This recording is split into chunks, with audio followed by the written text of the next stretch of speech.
There we go. Good evening. My name is Angel Beamer, and I'm the program director here at Encore. Welcome. We're happy to have you join us tonight for a roundtable discussion on collaborative action, supporting educators through policy change.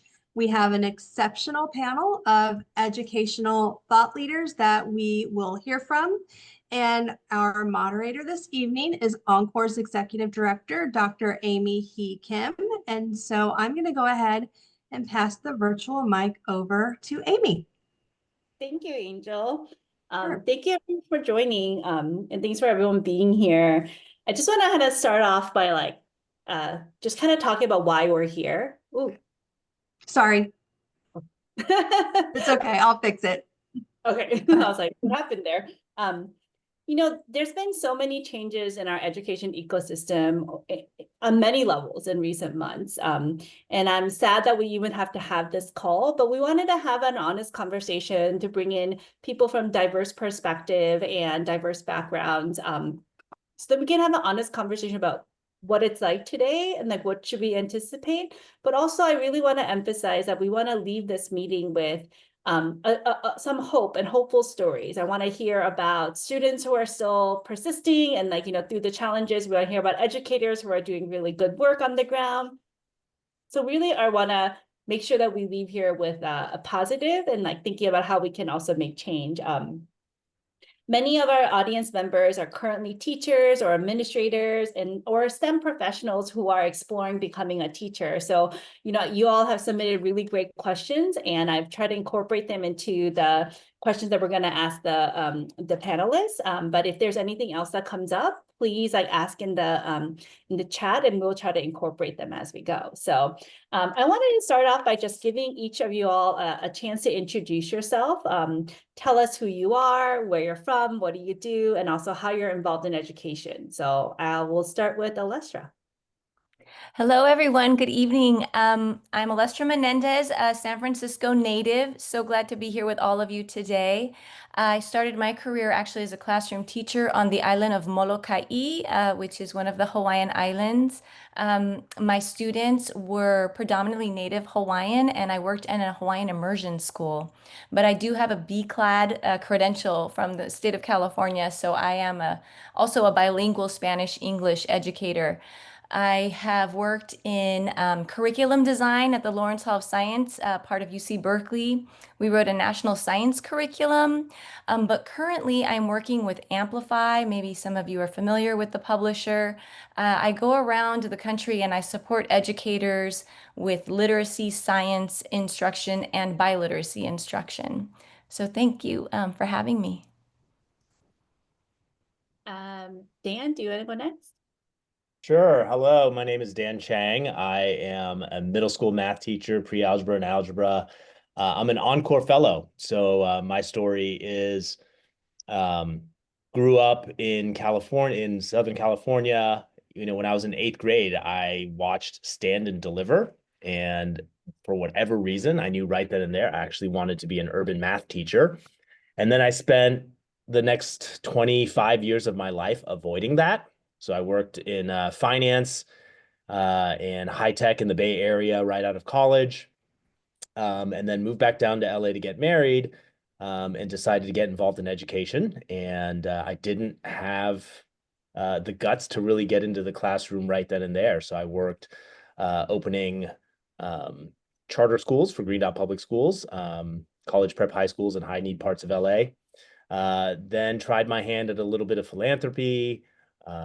Worked at a couple of nonprofits, but 8 years ago, I had that moment where I was doing work. It was like a Monday morning. I opened my laptop and I just realized that I was very tantalizingly close to the classroom, but not actually in it. And I couldn't bring myself to send another email again. So 7.5 years ago is when I started my journey to get into the classroom, and was really fortunate that Encore was there to help me. I was, kind of a business philanthropy kind of ops guy, and with a heart and a passion to get into the classroom. And, with Encore's help, was able to really in like 4 months, become an emergency credentialed math teacher in LA Unified. Been doing it for 7 years, and it really is. I mean, I just consider myself very fortunate that at this period in my life, I can really pursue my childhood dream. So I've been doing that, love it. I ran for school board in this last election cycle, got a lot of votes, but didn't win. But the consolation prize is that I'm back doing what I love. So really happy to be here and talk about what's next.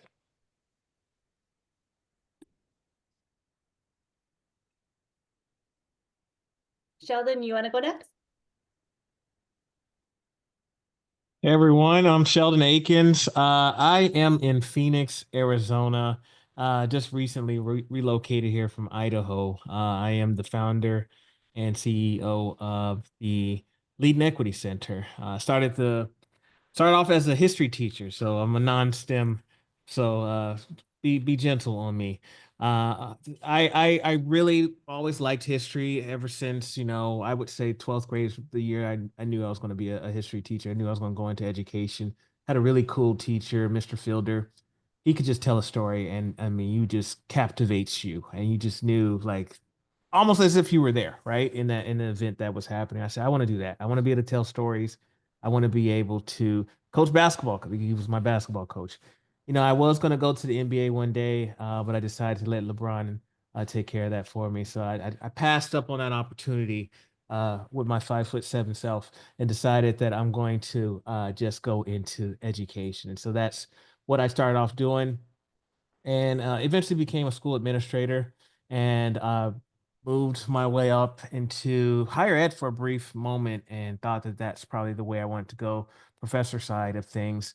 And I was very fortunate to work for a program called Trio, and I'll probably talk about it a little bit later on, especially with everything that's going on and my experience with Trio, and how that what's going on right now really is impacting it and funding and everything like that. But that's just me in a nutshell. I host a podcast. It's called Leading Equity, and I've done work with Encore several times. I feel like Angel and I are like best friends now these days. Gia is Yeah. good to see her as well. So it's just great just to be able to be a part of this opportunity. So thank you so much for having me. Thanks, Sheldon. Yujiya, you want to go next? Yeah, hi everyone. My name is Eugenia Ding. I'm actually in Dallas now, but I grew up in the Bay Area, lived in SoCal, lived in Chicago, and then SoCal again, and now in Dallas. So kind of all over the place. I am currently a classroom educator. I teach dual credit biology at an early college high school out here in the Dallas area. Formerly was an educator in Los Angeles Unified. I actually was an Encore Fellow. I started way back in 2018, I want to say, a long time ago. And then I was the Los Angeles Unified School District Rookie of the Year in 2020, 2021, and currently in Dallas. So biology is what I teach. I love it. I trained as a scientist before realizing I didn't want to be a professor. So I took a detour, went into biotech, and then ended up in teaching, getting my teaching credential. And starting in the fall, I'm actually going into higher ed, which kind of the opposite of Dr. Akins. The goal was to actually end up in the community college scene since I started education, because I think community colleges have a really strong, powerful position, especially in this day and age. And so I recently accepted a position as a full-time faculty at one of the local colleges or community colleges here. And I'm really excited to continue doing work with Encore. Angel and I have known each other for a while. I think like Dr. Akins, Angel and I are also best friends. I was featured on Dr. Akins' podcast talking about my work with my dissertation and accessibility in STEM. So this conversation really hits home really, really closely due to the fact with the population and kind of the interest that I have. So happy to be here and really honored to be part of this panel.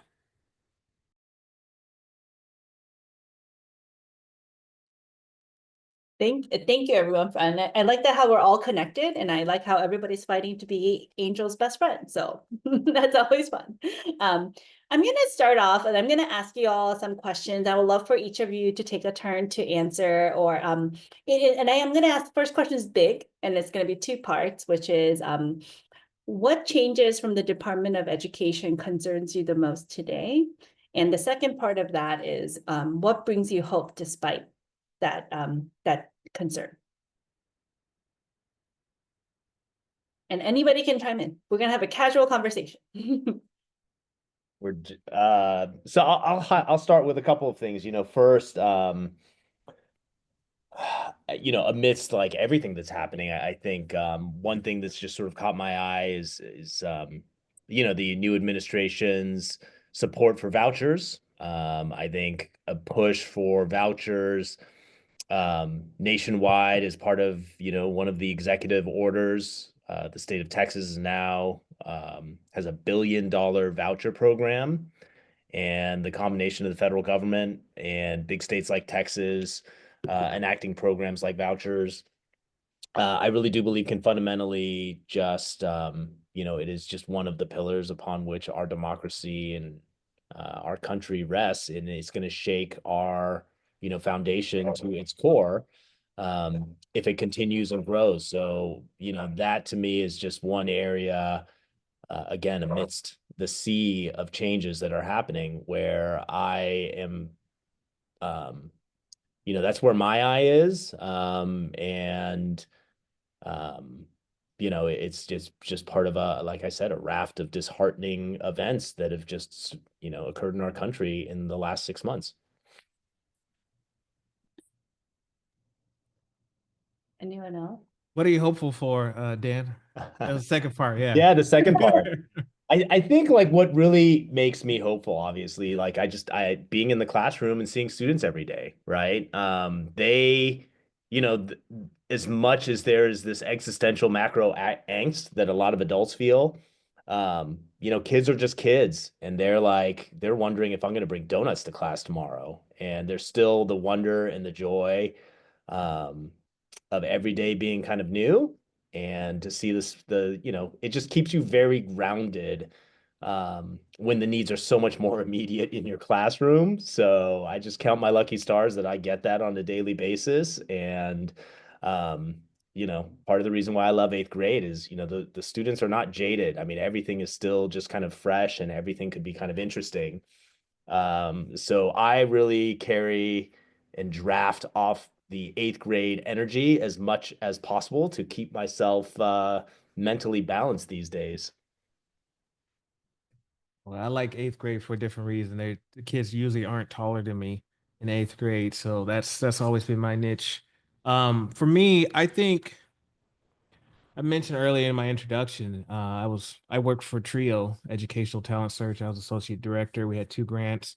I was at Idaho State University, and we had all the grants. We had EOC, we had Math Science Upper Bound, we had regular Upper Bound, McNair Scholars, we had Student Support Cert, we had all of them. And this was what, 2018, 2019, that I was there for 3 years. So whatever the math is, like I said, I was history, so don't get on me. But I just remember every time it seemed like we were always under like, oh, is the funding going to be taken away? Because like Trio is like one of the biggest pieces within the Department of Education as far as budget goes. And but we were always reassured, no, we'll be fine. Every president has supported our program. I mean, it does great work. So then when I start hearing this conversation again with our current administration, and it just started to make me a little nervous, because I'm not as confident as I was when I was actually working for the program. Trio, if you're not familiar, it's a fairly funded program. It helps students that would be the first ones in their family pursue a 4-year degree. It's also for students that are going to be coming from a limited income background. And then there's some mixture. Some of it is like McNair Scholars is more for folks of color as well. So it just kind of depends if you're looking for getting a doctoral degree. So there's different capacities. Um, and so it made me concerned, because Pell Grant is also part of this when it comes to getting funding for higher education. And I think we're at a place these days when it comes to gainful employment, we have to, like, you're going to probably need some post-secondary education these days. And so that is a concern. However, okay, here's the what I'm hopeful for side of things.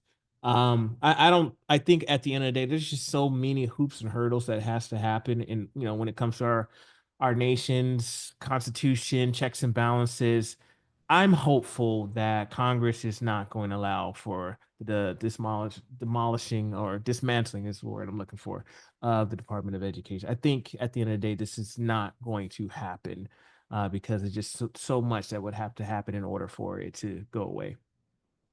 You know, that kind of goes along. Actually, a lot of questions we had close to 90 people register, and there were like 70 questions that were asked. And then one of the main question asked was about like the teacher recruitment and the credentialing and retention support. That was one of the first things that they had cut.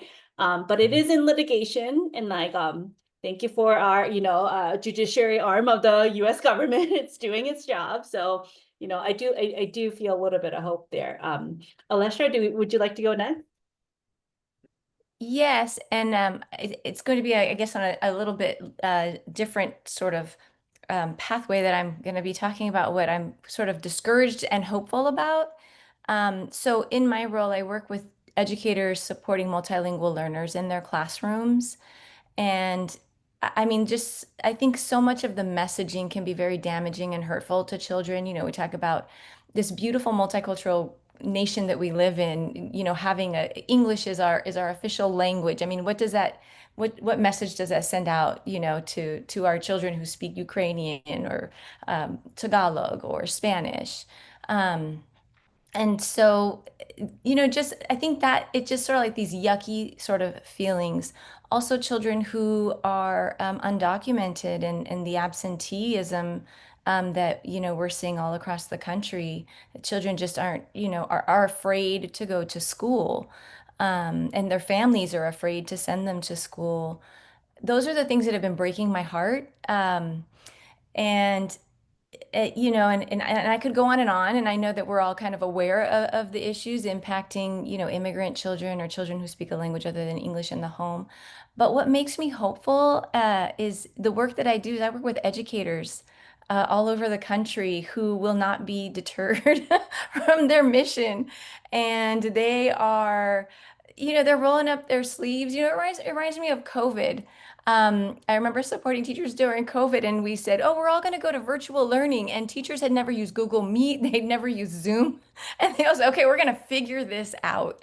And I think, for me, teachers just are always the champions of finding ways to be resourceful, of being innovative in their approaches, and just like Dan, as a teacher who just shared, just always putting their kids first, and that's the mission is, how can I support my students?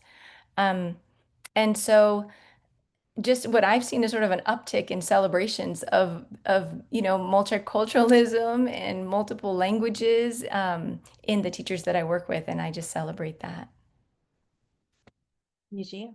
Yeah, awesome. I mean, I kind of was nodding along with everybody in their comments. I think it's really cool to hear that there is still hope in this situation. I think for me, in preparing for this conversation, one thing that I kept going back to, regardless of anything's happening politically or whatever, whatever the political climate is in your state, whatever's happening locally, I kept thinking of how this is such an opportunity to be creative and innovative and really apply those ideas like, okay, well, if we need to shift and say we can't get funding because of the key terms of, diversity, equity, inclusion, well, then how can we be creative to use language in a different way? Or how can we think of what's another way to get the support that we need for our students? And I think I kind of took that approach as being hopeful, because I definitely feel a little bit fearful of, what can students get, right, in terms of support for our students, especially having worked at Title I schools in LA and now Dallas, right? They need that support. What I've been told and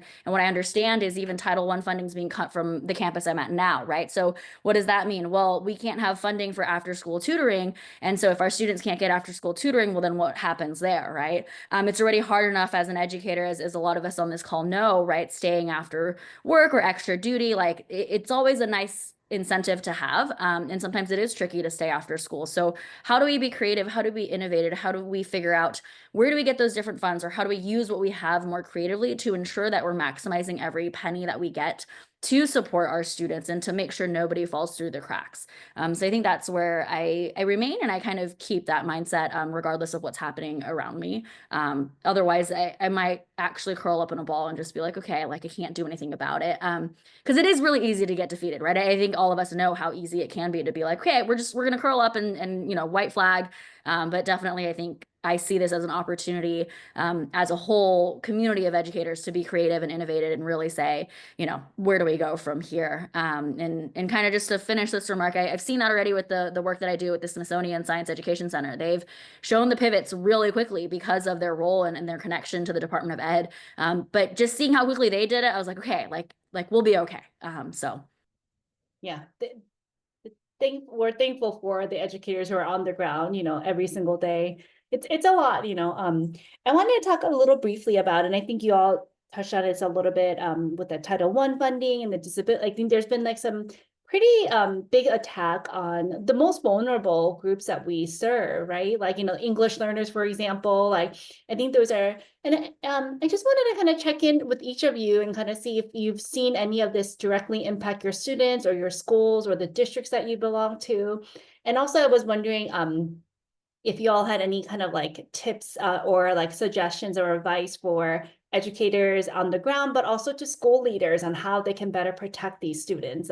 Recently, we had that issue with an LAUSD where immigration officers came in and like the district really handled it in a very proper way, right? Protecting, but it is still true that many of them are not coming to school because they no longer feel safe. So I was wondering if you see any of this directly impacting your work and your students and your colleagues, but also if you had some advice and like, what are some things we can do better to make students feel safe and create that safer environment for them? I'll jump in real quick because this actually happened on our campus to several students, right? Students not being able to leave their homes because of fear and legitimate fear of being like, there's someone suspicious on my street or there's a suspicious car that wasn't there. It happens a lot in the Dallas area, kind of similar demographic to Los Angeles. It's hard. I think it's really hard to fear. And I will say I personally have students who are in situations where they are fearful every single day, whether or not they will be either them or their family members. And really the best place is to just be there to support them. I have one student who I've known since she started at our school, and you could tell the stress was getting on her. She's graduating this year, but definitely it was getting to her. And one day I just kind of passed her a little note. I didn't want to make a big scene or anything, but I had these little motivational cards, passed her a little note, and she came up to me after class and you could see the tears welling up in her eyes. And she was like, I really needed that. And then you can kind of see she's been a little bit more perky as, the school year's wrapping up. She's getting close to getting her 2 degrees. But I think at least from an educator perspective, right, just providing that safe space. I always tell my students, I'm like, when it comes to content, especially when I teach certain touchy topics, right, that are political. I tell them I'm teaching it based on the textbook, what your opinions are and what you've learned, it's great. But really my classroom is a safe space, right? If you want to talk about it afterwards, that's fine. What happens in my classroom stays in my classroom. That's the policy that it is, right? If you want to talk to me privately, just let me know. I'll shut my door, I'll open my space to you. My head students do that. Ask for that, right? Hey, I need to step out. I look, I'm having a hard time, whatever it may be. And so it is really the little things. I think as educators, as people who are on the ground doing the boots on the ground work, just the little actions, you don't actually realize what big impact it can have. And so I keep these little motivational cards, and I write stuff on them as I see students or kind of encouragement, or building that rapport with them. So definitely, I think despite all of that, right, creating that safe space the best way I can. I'll piggyback. I just love what you just said, Yuji, because I think it's like just checking in, sometimes is just so helpful. And we might not realize like the impact that we can have but just by doing that. I would say for educators who are, kind of feel like, oh, but this is a sensitive topic. I mean, you can just talk broadly. You can just mention, just sort of bringing things up and saying if you ever want to talk. I remember, I mean, even when I was a student, a teacher just had this like anonymous box on their desk. And just, if you have questions or if you're, feeling a certain way.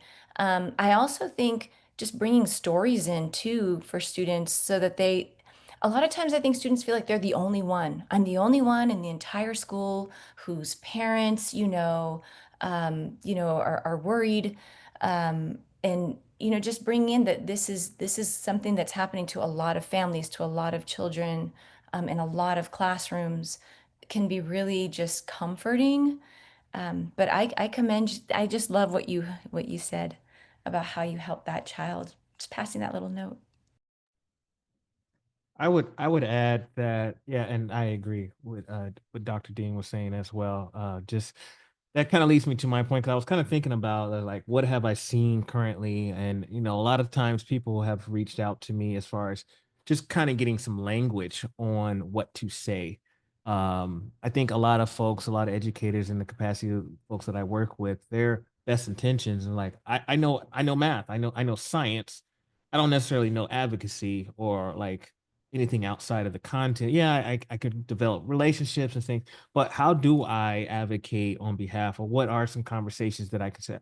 I'm entering into spaces that a lot of my students aren't able to enter into. And so how do I utilize those opportunities to use my voice, or present some of the voices that where I'm advocating for? So I've been doing a lot of coaching, if you will, with some talking points, maybe because they want scripts. They will like, how do I say what do exactly what do I say? Like, well, I can give you some general stuff, but what I'm saying, I can give you some talking points, but each situation is going to be different. But that's been the most I've seen right now, with like fear of Title One and tutoring services going away and support there. There's fear there, and there's some schools where what, we really need to support our math folks, we really need to support our reading, but there could be some funding issues coming down the pipeline. What can I say, or how do I tell parents that this is not what they think it is? How do what language can I utilize? And so that's a lot of the work that I've been doing lately. It's just kind of helping, doing a little coaching with some talking points.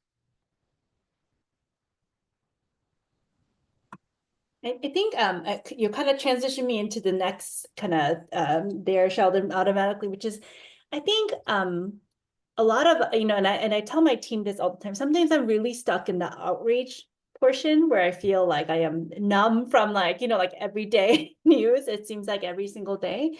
And sometimes it feels like, how can I have like a constructive action, right? Like, and I think that's even as a citizen, sometimes it's just hard.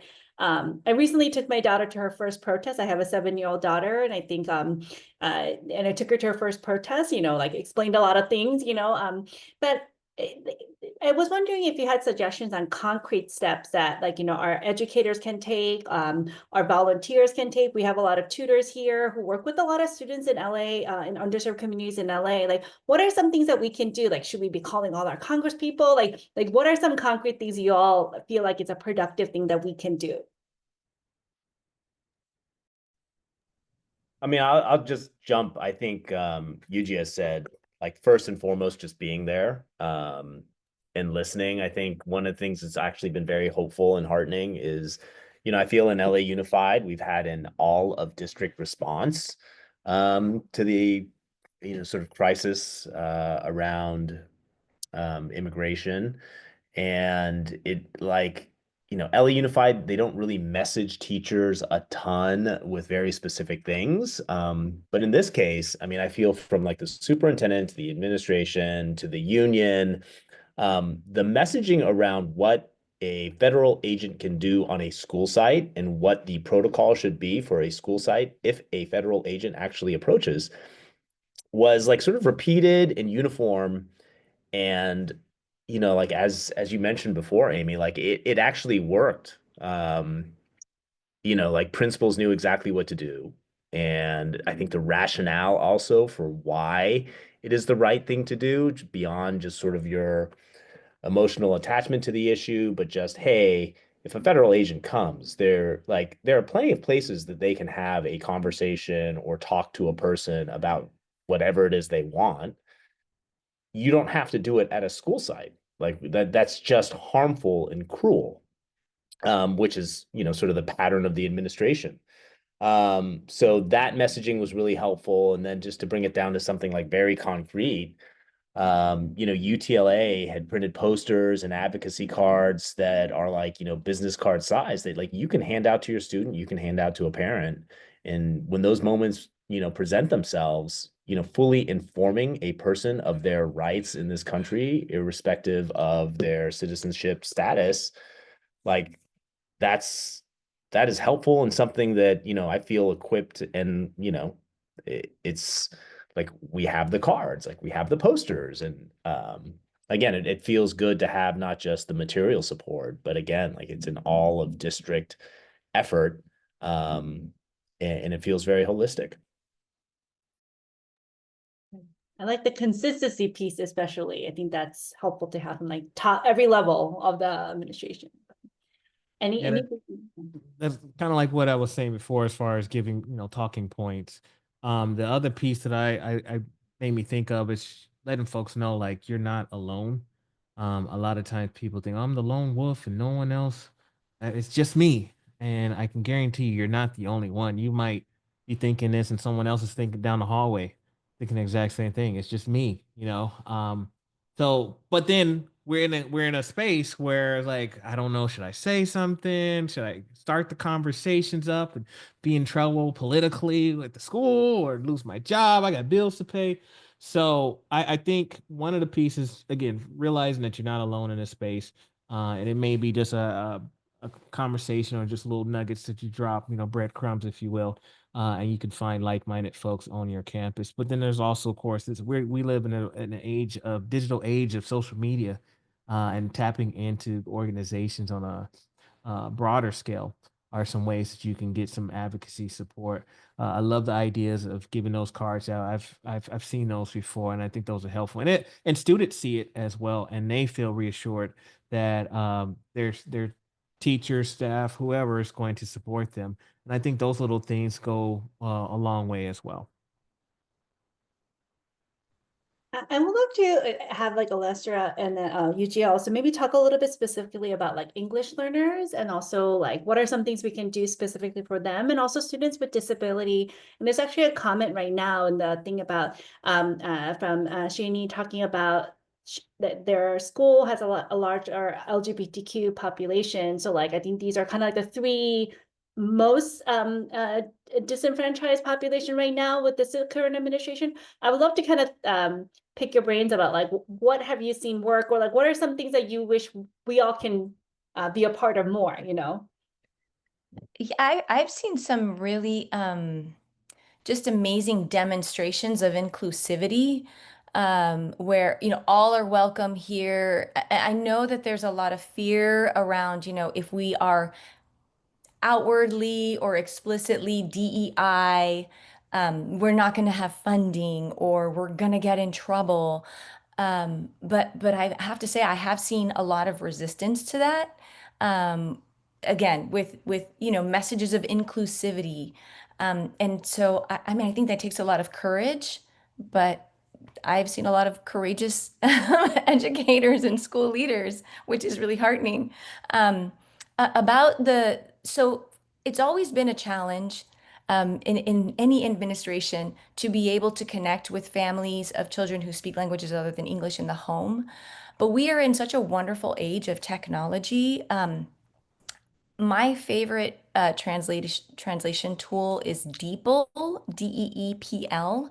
I found it to be, and when I talk with folks, like for example, a friend of mine who's Ukrainian, I've drafted a message to her and said, okay, I wrote it to her in Ukrainian. I said, how accurate is this? She goes, yeah, it's really good. Actually, I can't find any errors. So we've gone beyond the world of like Google Translate, I think. And so being able to take, what are you sending home to your families, and making that accessible in the language for those of you who don't have the luxury of translators at the district level. I know some of us, like probably LAUSD, there's multiple staff members who, Vietnamese, I mean, the major languages spoken in the district, right? Like you probably do have actual staff. But when you don't, technology can really help to bridge that communication. Yeah, I think kind of branching off of what everyone said, first and foremost, I'm glad LAUSD has that messaging, because I can definitely say Dallas ISD did the same as well, like definitely from the top down, and our administrators were super supportive of, hey, if you see anyone in uniform or they say, you know, what they say, who that we should direct those individuals to. So that was really, really helpful, because I definitely was like, well, I don't know what I would do, because if they came in with any kind of badge, I'd probably just freeze and be like, sure, like you look official kind of reaction, right? Because in the moment, but really, we're fortunate at my campus that our administrators speak Spanish and very fluently, and also luckily for myself, I can speak for myself. It's really comforting to know that a couple of our administrators actually had grown up in the district, grown up in the area, went through the district themselves, right? And so that really helps build that connection in terms of community. But when it comes to talking about, you know, kind of from the lens of supporting individuals with disabilities or students with disabilities, I definitely have always taken the approach, and always will take the approach that at any point in time, any one of us can have a disability. And so it's not talking about disability in terms of diversity, equity, inclusion, right? It's talking about disability from the lens of accessibility. So what does that mean, right? If you can't have access to certain things, then we need to figure out how to make that happen, because at any point in time, something can happen, right? I know some of you may or may not have seen the black object that kind of floated in my screen. It was my retired service dog wanting to kind of hop over here. That would be Griffey. He's currently stuck on the bench because my other dog is blocking him. And so he's trying to come off, and I'm like, I can't help you, bud. But you know, with that, and I actually use that to my advantage, right? So for myself, someone who has a service dog, who has different chronic health issues, and also who sometimes uses a wheelchair due to those health issues, my students have completely seen how it is possible to still be a working professional, and how to juggle health appointments, and how to do it in a way that doesn't impact you know, my day-to-day really doesn't impact other people, and also how to do it in a way that I don't reveal every single last detail of my health struggle, and also be able to still be transparent that, hey, I struggle some days, and you know what, it's okay, right? And so being able to model that and show that, I think is really helpful for all my students. And so I don't necessarily ever, so I know Amy, you asked like kind of, well, what do you do with students with disabilities? And then this, I don't ever really think of it that way. I just think of, we all have different needs, and you know, if this isn't working, let's figure out how to make it work, right? And so it's kind of that keeps me going, and really, at least on our campus, I've seen not much of the separation of, you know, like, hey, you have a learning disability, and we know you get, say, extra time, so we're going to exclude you, right? No, I mean, everybody includes everyone. I haven't seen much of that division. I mean, there's no separation. You know, groups of friends have all types of friends in them, and so, you know, that really keeps me going. And it's really nice to see, because I don't have to worry about that. I think that's the benefit of where I'm at, is I don't have to worry about the conversation of like, oh, well, you know, we have to talk about inclusivity. No, I mean, it's already happening, right? And so that helps. I want to shift gears a tiny bit, and I think we talked, I don't think we brought this up yet, there's a lot of changes to like federal financial aid for up, and I think briefly, Sheldon, you talked about like Pell Grants, like these things that like impact students, especially students who maybe not have the financial resources, or a lot of our diverse students are impacted by these things. And we had several questions from the audience that was submitted, is like, you know, how can you as educators meaningfully encourage and guide students who may feel really discouraged or apathetic about pursuing higher education, and due to financial insecurities and like employment challenges that are coming up, you know, with like tariff and those things impacting, what are some things that we can do to help them? And like one thing that Sheldon, you said, which is that it is still true in America, like in a way, for financial success, like having a college degree is still the biggest benchmark of, you know, being able to overcome financial insecurity. So like, I'm curious about like, how do you help these students? How do you help them feel motivated when it feels very daunting today? Yeah, I think it's first of all, you know, I'm assuming these conversations are happening, but I think it's first of all important that we discuss like, hey, you don't necessarily have to go for a 4-year degree. Some of it is just a year, some of it's going to be a few months, but you might need some sort of post-secondary experience. Sometimes people hear college and they go, oh, well, you know, debt, loans, 4 years.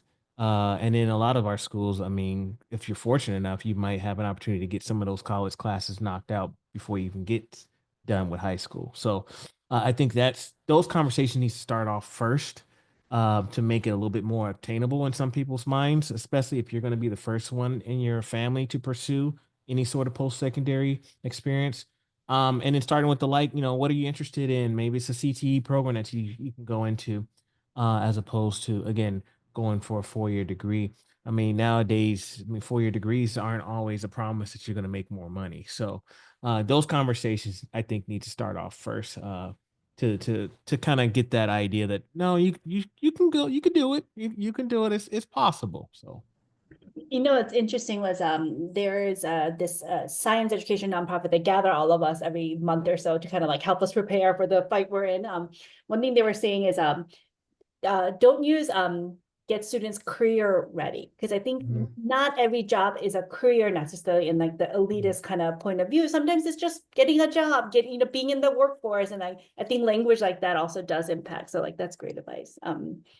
Yeah. Does anybody have any tips on like how to help support parents? Because a lot of these students, parents may have never gone to college. It's already a pretty daunting process. FAFSA forms are no fun for anybody to start with. Like, what are some like resources that you've seen, or like things that are helpful? Maybe I know, Dan, your students are a little bit younger than college age, but I'm just curious if you all have some resources you can share so that our teachers can go and share with their students. I mean, that this feels like it hits home because I teach seniors, right? And this is what we go through every year. My students right now, I think, as I mentioned earlier, my students are graduating with their associates next Saturday, and then they'll get their high school diploma. And so speaking of kind of the idea of higher education, right? They have their associate's degree. So at least for my students, one of my motivators is like, hey, keep it up, like get that degree. We're very lucky that we have a program on campus that partners with certain high schools in our district that provides an individual who just does that. So I don't have to do any FAFSA forms. I don't have to figure out scholarships or anything because we have a special college access provider. And he has done great. I think last year's number was like 5 million something we had like 50 or so graduating seniors. It's like 5 million some dollars in awards and scholarships that are not, loans. And then I think this year his number so far is like 9 million, and we have like 56 seniors and not all the numbers are in. It's absolutely ridiculous and baffling, like how the money is there, and it just takes some time to figure it out. But I think it's really important, and I think what Dr. Akins mentioned, right? Like emphasizing the fact that it's not necessarily that 4-year degree. And I think I have an unpopular opinion sometimes, in that I will be the first to advocate for my students being seniors and saying right at the beginning of the year, I will be the first to tell you, you don't have to go get a 4-year degree. And they'll look at me and be like, Miss, but you teach, students, and isn't the point to go to college? I'm like, no, I went to college. I have 3 graduate degrees, but that's because I enjoy learning. And yes, maybe I've contemplated going back to school for more, but, been stopped by friends who say I'm slightly crazy. But the idea is that I enjoy learning. So obviously I'm going to do that, right? But I have students who are incredibly proficient with trades, right? Some are really good with their hands, want to be a plumber or an electrician or whatever that they want to do. And I'm like, then go get that certificate, go to that CTE pathway, or, whatever that pathway is available to you. I have students who talk to me who are like, I want to be a nurse, but I don't want to take on the loans to get my BSN. And I was like, well, the college system, Dallas College, the community college that I'm in, they have a great nursing certificate. Why don't you start there? And then a lot of jobs will actually pay for you to go get that next degree, right? I have a friend who goes to is in Kansas now, and she's a vet tech for their veterinary hospital or veterinary school. And she said, if I stay for another year, they'll pay for me to go get my vet tech license, right? Like they'll pay, but it's finding those opportunities and making students aware that you do not have to have that degree, because it is really difficult in certain fields. And I'll say this, and I actually had a conversation with a colleague earlier today who I think is on the call. He said if I would like a degree if you're doing anything licensing, right? And my stance is, okay, if you're going to be my surgeon, please have that medical training. But as my dad says, he's an engineer, and he has the master's because of just that's how we immigrated to the country. But to this day and age, he tells his younger, colleagues, like, you don't need the master's, you have to learn on the job, right? You have the bachelor's to get the core software engineering, and then everything he's learned since, he hasn't used what he's learned in his master's, right? The master's is just a way to kind of come to the country, but everything he's learned is on the job. And he says that's some of the best way to learn. And so it's really about that drive to learn and that curiosity, right? Can I keep going? And is that, is this what I want to do? And how do I keep learning and stay alert kind of with the times, I guess. Yeah, I'll just jump in, and I'm going to try and keep this short because I 100% agree with everything that Yujia and Dr. Eakins said. Like, you know, I have a senior in high school who's going to college, and I can't, like, the amount of effort it took to get her to get there with, two parents like just on her. I mean, I just can't. I'm still scarred from it, to be honest. And but just again, the post-secondary education is not a 4-year degree. As someone who opened, 19 college prep charter high schools in LA, like I was on the college for all bandwagon, the 4-year college for all. I mean, that was sort of the currency that, a lot of education reform nonprofits, was sort of our currency to raise money and to talk about our results, et cetera. But I think I've definitely come around on this issue a lot. I mean, given the cost of getting a college education, given how quickly our world is changing, you know, I, I think it definitely is students. The most important thing is for them to come out of high school with some confidence in how they learn and what's good for them and what they like. And then just to always have the belief that they can continue to get more skills, whether it be through a junior college, a 4-year degree, or an apprenticeship. As long as they're growing and continuing to push themselves and like building more skills, and they can do it in a financially responsible way, like that's the ticket. And that's what I encourage my students. And again, I'm also just really excited to hear that Yuji is like, you're going into the community college route, like becoming a professor. And I just totally agree. Like that is a not discussed, like not talked about enough,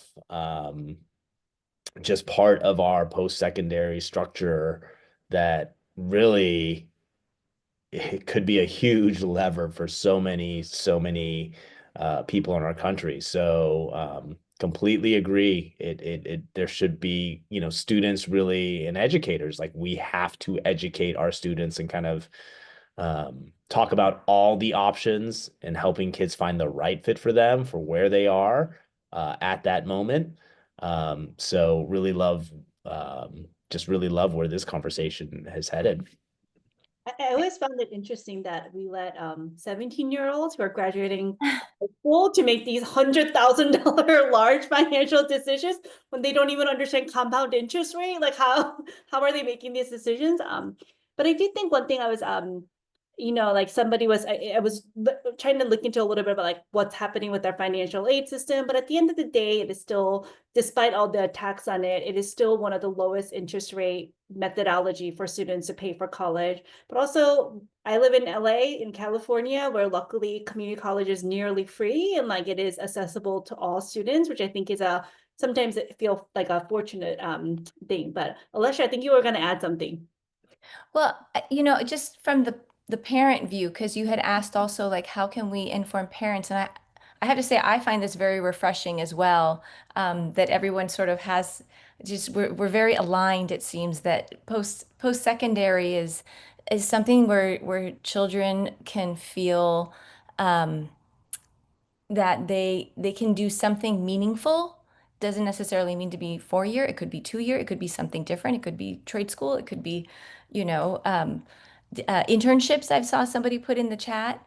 But what about the families? How I think it also requires. I think parents will find this to be a fresh breath of fresh air as well, because of that pressure that probably even in the household that parents have felt. Well, if my child doesn't go to college, how are they going to survive in this world? And it could even be where you might even partner with parents, and maybe you have a parent in the trades who works in construction and can come and talk to the seniors about, their pathway. And a lot of times it's when you start talking about when people are open to share how much they earn in their career, um, it's like, oh, we could actually do this. We could actually survive, and not necessarily need to go and get the college loans, even with the low interest rate. So I think a lot of times we just in education we haven't been talking about multiple pathways because there was such that emphasis in, college to career, like you had talked about, Amy. So. I want to, we have about 30 minutes left. I would love to hear some like stories from the classroom, maybe like a story about like one of your students really overcoming, or like maybe even like how some of these, I forgot who was mentioning something about like, like the attendance rate is down because people are really impacted by these things. But I would also love to hear from like on the ground, some encouraging stories of maybe parents or educators or students really kind of, despite the challenges, really trying to overcome. And I think I have a specific question for you, Gia and Sheldon, which most of us live in California. And I think our state's a little bit different than, other states, but I do think, I'd love to hear maybe there's like a lesson or something that is really positive that's happening in your states. I think it'll be helpful for us who live in the bubble of California to also hear about initiatives and things that are working very well. So I know it's a broad question, but I will, love to hear things about happening on the classroom level, but also about, two states, Arizona and Texas, or even Idaho. I didn't know. I went to I was randomly invited to I didn't know what I was going to be honest. I saw something in some colleague that works at ASU, Arizona State, and she sent me something. She said, you should come out to this. And so I was like, all right, let me check it out. She's like, it could be good networking. So I was like, I'm always for any kind of networking opportunities to see if there's any kind of partnerships that can be established. And this was a pro public school event that was happening. I've been here for literally a year, so last a couple weeks, a year and a couple weeks, and so this was kind of I didn't really know the political side of things or how Arizona was. I mean, I was in Idaho. I mean, I knew exactly what was happening there, but here I'm still learning, and but the event was really good and was really advocacy for public schools. And the pieces that I really liked was like the speakers were very vocal. It had two keynotes, and they were very vocal about like staying in it, staying encouraged. I think sometimes we feel like, again, we feel like we're getting beat up. We have our regular job to do, and then like the other work that we want to do, in addition to our families. And so sometimes it can feel a little overwhelming. So just being in a space where you see like hundreds of people gathered around, and there's the rally cry is out there, and it just positive messages, and there's a silent auction that went on. It was to support public schools, and it was a great, I don't know, breath of fresh air, just really refreshing to be involved in that mix. And again, not knowing much about the Arizona politics, I was like, oh, okay, so there are some folks that are very supportive of, advocates in regards to our students in public schools and the funding initiatives, idea, Title One, Title Three, all these different things that are out there. So that was most recent experience that I've come across. Yeah, like surround yourself sometimes with Yeah. people who think like you, could give you the positive energy you need. So Mhm. I will say I think I have the benefit of being in, growing up in the California system and having recently worked in California. I know this is a little bit pre-COVID, but also having a ton of friends who live in California, because most of the people I know still are in California, including some educators who are still in the system, right? And coming to Texas, so I've always been very stay out of the politics because that's not my expertise. So as Dr. Aiken says, I'm not a STEM guy. I'm going to be the exact opposite. I'm not a history, political science person, so don't talk to me about that, right? So I don't pretend like I know what's going on. I stay informed as best as I can, but I really do it with a very filtered lens of like what is going to directly impact me, and how can I react, right, or be proactive about it to my students. And one thing I've really seen is at least the students I teach, they are all very, okay, fine, this is happening, so let's just keep going. Like, what else can we do? Like, let's just keep forging ahead and keep doing what we need to do. Really, because I don't know if they are fully aware of what's going on in the sense of like, do they actually realize the gravity of it? Or maybe they're just really young and their prefrontal cortexes aren't developed. And so they're like, we're just gonna do whatever. But I definitely sense an enthusiasm because even I have heard bits and pieces of conversations are like, this is frustrating, whatever. You know, there is some fear. I can definitely say I do have students who are like, well, I don't want to go to college anymore because of the financial situation, right? And the loans and stuff. So definitely I've heard those conversations, right? And despite all those, they still say, okay, but I really do still want to, like, I still want to do it, but I don't know, like, should I do it? Should I not do it? And that's where I can bring in the conversations of, hey, well, have you thought of the certificate, or have you thought of maybe getting some experience, or go working, or, you know, try to take a couple more classes at the community college and then getting a job, right? Because I do have the advantage, as I've mentioned, my students have their associate's degree. So I can use that as leverage and say, hey, you have your 2-year degree. You're already 2 years ahead of everybody else. So you can take a gap year, or you can take time, right? You have the luxury of doing that other students can't. So please finish your degrees. You know, and so kind of on that note, right, thinking of the students and really where they're coming from and kind of stories. I have students who, you know, I mentioned my student earlier who's really struggling and feeling the pressure of, you know, how do I pay for college and all of that. And you have those students who celebrate their little wins. You know, they say, okay, despite all this, like I finished, like that same student, right? Despite all her struggles, she's finished. I have another student who I actually taught his older sister, and I got to know mom through that. And then now, you know, I've taught him, and I actually was fortunate enough to teach him his sophomore year and then now his senior year. And I have seen, I mean, 180 growth. I look at him and I'm like, you're not the same kid that we struggled with. And when I say struggle, I mean, it was a struggle to get him just to show up to do his work his freshman and sophomore year.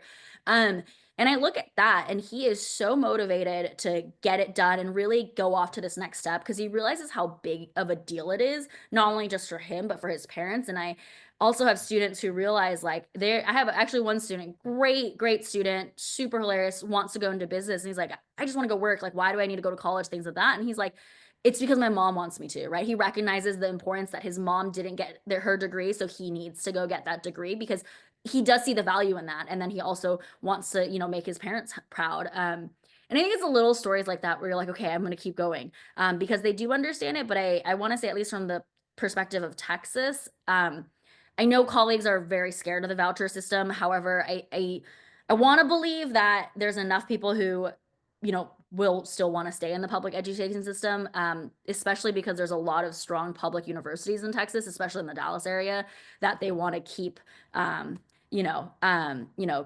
keep that going. I just know, sorry, I just noticed the comment about hearing apologies from people who aren't STEM focused.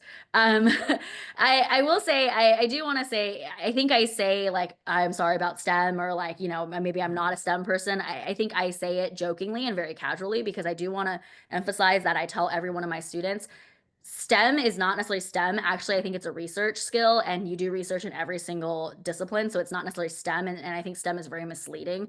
And so that kind of, just something, I just noticed that comment, but yeah.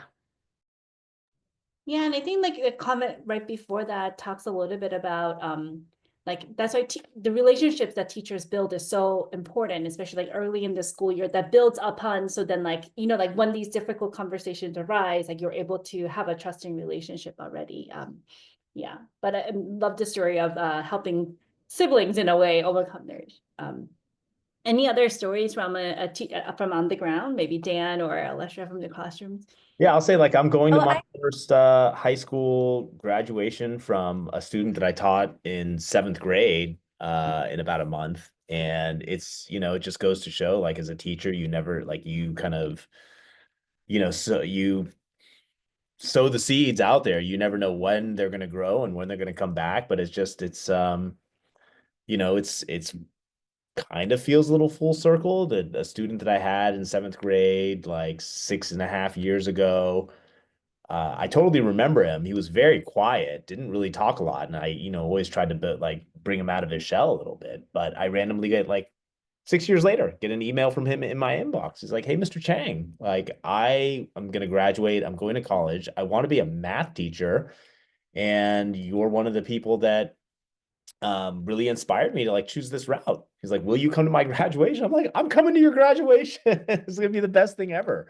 And it's big moments like that. And I think it's the little moments in the classroom where, you know, I have a student that she's always talking. She's not really focused. And, I'm always hounding her to be a little more focused. And one day in class, she turns it on and she's like participating in discussion. And just in the middle, she's like, Mr. Chang, I'm smart. And you're like, hey, like, yes, you are. You're brilliant. And it's like those little moments, um, they're really they're the ones they happen at such random times and with random students that you wouldn't expect, but those are really the ones that you savor, and just let you know that just stay in the game and keep doing what you're doing and build those relationships with students. They all come back, whether it's like immediately in the classroom or like 6 years later. I think it's why we all do it. So Love that. You inspired me to think about a student I taught at the time. He was in second grade, and was obsessed with planes, and said, when I grow up, I'm going to be a pilot. And kind of following up because I taught in a very small island where everyone and their family. After high school, decided to get a real estate license and not go to college. And when I checked in, said, well, real estate's not really for me because you kind of have to schmooze. And so that's not my personality. So that wasn't the pathway. Then went back to community college, got a computer science associate's degree, but decided, but it's kind of boring. I don't really like this work. I thought, that there'd be a lot of like career opportunities, but I'm going to go to flight school and is now currently studying to become a pilot. And I think that just goes to show because even some of us here on the call today, we've had a journey towards what it is we're doing today. And we might do a few things in our lifetime. I started off as a classroom teacher and then I went to write curriculum and then I'm working supporting educators. So it's a journey. And as long as, we feel good about what it is we're doing, we're on the right road. I really like that piece. I feel like there's this pressure that like you have to pick the right major and like the right thing, and then like at 21 you need to know exactly what you need to do. But like so few of us, I'm a PhD chemist by training, and I've been in like various, it's actually really difficult to explain to my daughter like what I do for a living. But like I do think like your journey is not like a direct path, and there's no pressure to decide at the age of 18 like what it is. As long as you're learning and gaining new skills, nothing is a mistake, and I think that's powerful. And I'm gonna have to now, my daughter's in first grade, I'm gonna have to remember to all my daughter's teachers, so when she's 18, 19 years old, she can send all these emails. I feel like that we all need that as educators, some positive reinforcement. I think so. We have a little bit of time left. I do wanted to add, one of the questions that we got from the audience was, what essential skills and competencies should educators prioritize to help their students develop, especially during this kind of shifting educational, economic, political time? Like, what are some important things you feel like? And I think one thing I heard when like Yujia was talking about STEM is research, really, it's really a problem solving skill, for example, but like, what are some other things you feel? And I think somebody wrote like communication, but I would love to kind of take a minute to say like, these are some things that I really want us as educators to help our students develop. I'm gonna jump in here because I had a comment that I wanted to share earlier that I think is something that also really, really helps. So it kind of relates to this like STEM, the comment earlier about STEM snobbery and all this idea, right? So Amy, you had said at 21 we have to know what we're doing and all of that. I'm the poster child for that, right? I graduate at 22, get your bachelor's, go to grad school, follow the path, and I clearly didn't finish the first PhD program I was in. Decided to go into education, took a kind of circuitous route, right? Can't pronounce that word, but when I tell my students and I along the lines of, hey, this is a safe space, I also tell them on day one, I am a scientist by training and I am not here to convert you to be a scientist. And that is probably the opposite of what every science teacher has ever told me, except for my freshman year biology teacher, which I still communicate with her to this day. But I tell them that and they look at me and they're like, what is wrong with you? Like, why are you telling me this? Because I'll say, you don't have to go to college because that's not everybody's path and you don't have to be a scientist. And so what I do is I tell my students, and I take this approach in whatever class I teach, is I'm here to give you the skills necessary to translate into any classroom or any work environment or any interaction that you have. And I happen to do it well through biology. If you ask me to do it with pre-calculus, I might struggle. So you wouldn't see the, best skills that I can teach you. Or if you asked me to do it with English, I would really struggle, right? But I'm teaching you these skills through the lens of biology. So really, if you don't understand the Krebs cycle and you can't memorize the structure of every amino acid, you don't need to, because I'm not going to test you on that. I'm not testing you how to memorize things, because I think there's a huge emphasis, especially in Texas with state testing. There's an emphasis on, can I memorize things, right? And so, yes, I've had to memorize things plenty of times in my lifetime. I can still tell you the 3-letter and 1-letter codes of all 20 amino acids, right? But the thing is, I actually had fun doing that. My students could care less about it, and they really don't care. And so I tell them, well, what skills are you getting right now? Can you answer this question, and can you connect the dots, right? Can you communicate with your classmate? Can you write me an email that doesn't include 1-letter abbreviations for every other word that you use? That sounds like a text message. And can you do it in a way that's professional, so that when you leave my classroom, I have hopefully a little bit of confidence that says you won't embarrass me when you go talk to your professor or go into the workforce, or whatever it is. And one thing that really emphasized it this year was my research paper for my students this semester is on a genetic disease, or a disease with a underlying genetic cause. And one thing I asked them to do was look at accessibility, because I was actually piloting or helping field test the new guide coming out from the Smithsonian Science Education Center on accessibility. And I had a conversation with them, and they're like, well, I don't have any accessibility issues. I'm like, I'm fully aware you don't. But those of you who work in a service industry, and one student goes, hey, I actually had a customer come in, and he's hard of hearing, and I had no idea what to do.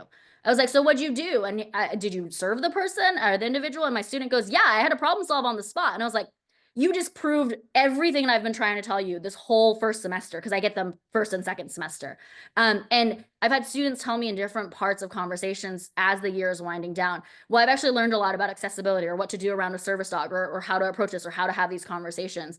And so I think it's important to teach practical skills, right? And if you do it through algebra or linear algebra or history or World War II, right, then that's great. I just happen to do it through anatomy and physiology and cell biology. But really putting less emphasis on the skills or the content maybe sometimes is really, really helpful. And that's something that has really been a really drastic shift for me. And it's actually been really transformative. I don't know how this is going to come off to everyone, but what I really think that we're missing in our education system is financial literacy.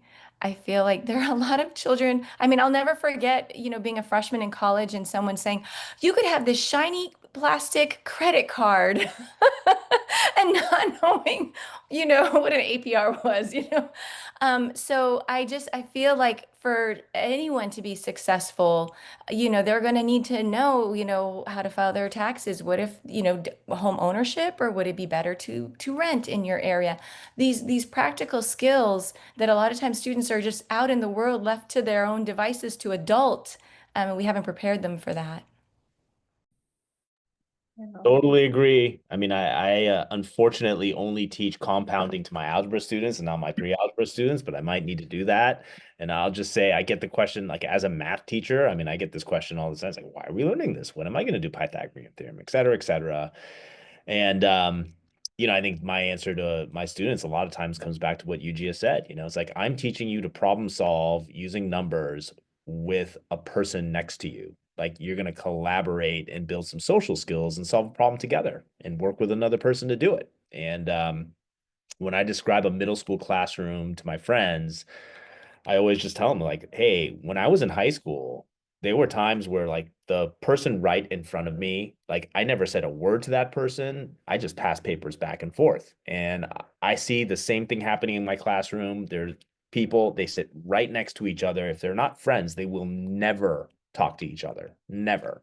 And so I spend half my time coming up with fun little intro games to get kids comfortable with each other, like little prompts, like the person with the longest hair is going to share first today, talk to your shoulder partner, put your pinkies out. Whoever has the longest pinky, you have to, like, say the first thing. Just all these games to make kids talk. And it is all in an effort to help kids realize, like, one, it's going to be better if you solve it with another person. Two, like, you guys have a lot more in common, and it's much more fun to do it with another person than try and struggle with it yourself.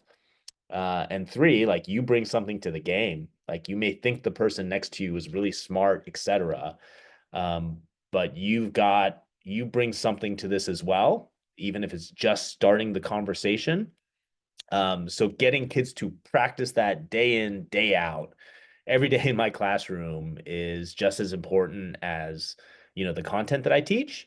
And really, if, in this, I saw Sheldon put in the comment about AI, like, hey, in this AI world, like, honestly, like, I would tell every kid, like, dude, you have to know multiplication. But honestly, like, do you? I don't really know anymore, right? Like, do you have to know these things? You may not, but I'm pretty sure you're going to have to learn how to problem solve with another person. And to the extent that I can expose you to a way to do it with numbers, so you can have that conversation, like that's what you're getting. And I'm pretty sure that's going to withstand the test of time. So, you know, let's get on it. That's an interesting question because my 7-year-old, we're talking about like 3 times 3, and she's like, your phone will answer it for you. Like, why do I have to know how to do this? And I'm like, my argument is kind of like, I don't have a very solid argument. Like, maybe you don't need to know 3 times 3, but you need to know how to solve a problem. But, to a 7-year-old, there's not a comprehensible answer. I do want to, and I think like one thing you mentioned, Dan, is about like working together, and like the human interaction piece you're talking about is less about like the exact problem you're solving, but like working together, being able to communicate. Some of the things that are in the comment that I think are important is like teaching them your networking, like, and networking is such a big word, but it is relationship building at the end of the day. And I think another thing that Will Rapp, he's one of our awesome tutors, is like know that you can ask for help. And like, if you're willing to ask for help, sometimes you will receive help. And that's a skill, right? I think oftentimes our students don't realize they can ask for help, and they may not have had the most positive interaction with other adults, and they may not have, or like or their parents may not have had the capacity, but, being able to say like, you know what, this is really difficult. I'm really stuck. Can you help me? Or can you help me find somebody who can help me? Which I think is a powerful thing. And I think definitely Sheldon's comment about AI and technology, like it's becoming so embedded. I think it's also like, the other day, my 7-year-old friend was talking about like AI, and he like, it's like artificial intelligence and it can think. And I'm like, whoa, like, but it is the reality of what you're doing. Like the tool that Alessia mentioned in the beginning, like a lot of these translation tools use AI to really help, and it can be useful for our students. Someone's like, I never use Pythagorean theorem, so that's funny. Only time I think of a Pythagorean theorem is when I'm shooting pool. I feel like that's when I use my geometry skill the most. And I know, well, that's kind of it. But I do want to kind of end with one last question for our audience. I really enjoyed this conversation. I hope that everybody's finding this, some joy in this conversation. What is one advice you have for our audience? And our audiences are like people who are going through our fellowship program, who are already educators, or some of our audience are actually tutors. They're STEM professionals, but they're tutoring math to kids in LA, middle schoolers in LA. So if you have like a concrete advice for each of us, that'd be helpful.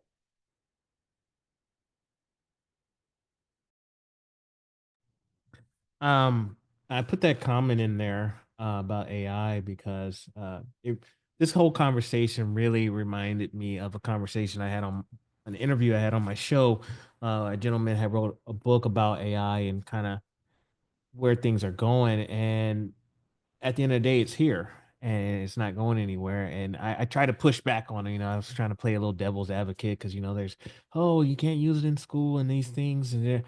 And because you have to know the basics, kind of like we were talking about math. You got to know how Pythagorean works and quadratic formula and all that stuff, and you're supposed to know that. And he challenged me back. He was like, well, utilizing this microphone, do you understand the basics of what goes into at some point it started somewhere. Like everything started somewhere. There was code or there was something. Like we don't know that, right? We don't know how, and I don't know how the internet works. But 56K has become what it is now, wireless and all that stuff. Is like it starts somewhere and it goes to another place. And so I think, with that being said, there's so much potential. And so like when people tell me things like, I don't know, I'm not confident in the language. I don't know what kind of activities I can do. I don't know how I can bring awareness. I don't know how to plan or organize a community event. I don't have experience in all these different things, but I want to do something. I want to make a change. And I say, well, there are so many ways that you can utilize artificial intelligence to get some support that you might need in order to, that way you're not starting from scratch. You're not trying to recreate a wheel, but just being able to know how to put prompts in, just being able to know how to kind of pull from there and get some ideas to go.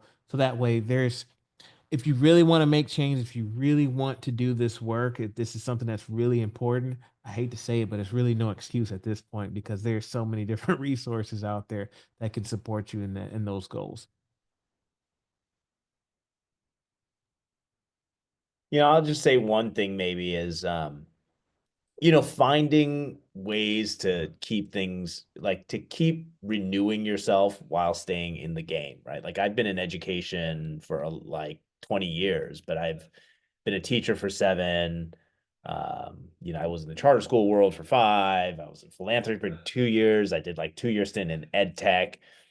And I think just education is specific, like public education in particular, it is really easy to like stay in the same role in the same school, doing the same thing for a very long time. And that's great if you can do it. And that's you.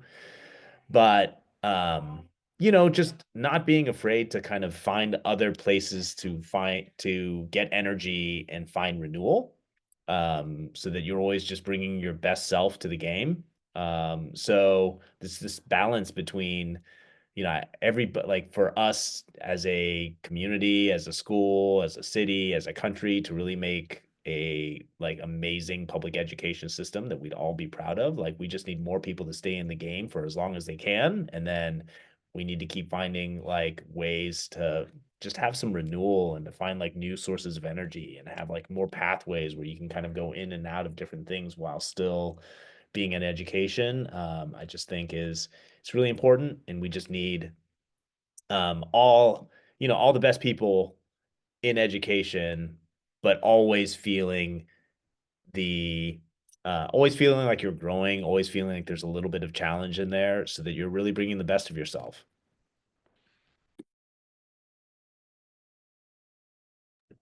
Um, I just kind of going back to when I was a first year teacher and, that feeling of, oh gosh, how do you do this? And I had an incredible mentor teacher who told me, Alestra, always catch them doing good. Um, and it could be in any way. It could be, oh my gosh, that was excellent the way you solved that problem, or wow, the kindness you showed to your classmate, or wow, how you really helped that friend out at recess. Catch them doing good and let them know that you saw that. Recognize them, recognize, and it can be academic, it can be social emotional, that's so powerful to a child because they'll come back and like Dan was saying, they'll be emailing you or they'll be telling you, I'm going to become a teacher as well because you inspired me so much. It really helps to connect with them. And then when I would catch them doing good, I would call their parents. It could be an email, it could be a text, it could be a note home, and let them know, today I'm going to call your family or your caretakers and I'm going to let them know how awesome, that was that you did that thing. It's my recommendation. It's so funny, Alestra, that you mentioned call home, but let them know. I actually do it secretly so they don't know and I catch them off guard. And I think that with seniors in high school, I think that's a better approach because then they put up this like, don't say anything, like you can't let them know I did anything good at school, right? It's like the complete opposite of elementary and middle school kids. But really, really what I want to add on to all of this is I have students who ask me, Miss, you work so many hours, you put in all this time to make slides and videos and things for us. So did you watch a show? What'd you do for fun? And I go, oh, well, I mentored this student. I have this call. I'm on this thing. I'm on this board. I do this. I do that. Oh, I'm reading this book. And they're like, but why? And I'm like, well, because it's part of my curiosity, right? I actually really like being curious. And I think staying curious and really staying on top of so whatever is out there that you're interested in, right? It doesn't have to be education. I happen to really enjoy reading science books and education. But if it's I don't know, the next Minecraft thing. My students talk about Minecraft all day, right? But maybe learning about how Minecraft was designed, or you know, I had students tell me that they really liked thinking about the conversations we had about some wanted to go into nursing, and they're like, but I had no idea there was all these other things, right? Like, and getting them to think, okay, well, let me go explore. Some of them were like, I had no idea this even existed, and I was like, well, now you do. Like, go forth and look at it. And it's not even, you don't have to do it all day, every day, right? Just set aside 5 minutes, 10 minutes to do it, but really do something to really stay active and involved that engages your mind, right? I think my students use the word brain rot. I'm sure a lot of y'all have heard of it, right? And they will come in actively and say, it's time to brain rot because I'm watching TikTok. And I'm like, I just look down and shake my head and I just walk away because they know what they're doing. But, you know, I encourage them 5 minutes, just do something different, 5 minutes, challenge yourself, think about it. So I ask hard questions in class because of that. But I only ask those hard questions because I've asked myself those hard questions. And then I know when I ask those hard questions, they're going to challenge me as well. So then I have to be on my toes and think along with them. And I think that really helps to really, yes, have that balance of taking care of yourself, but also engage that curiosity, right? I used to say, I can't do research because I don't have funding. That's not true. I get to do research. I just do it in other ways. I actually had a whole sheet of paper prepared with notes for this conversation because I did my research, right? But that's how I stay engaged and how I prepare.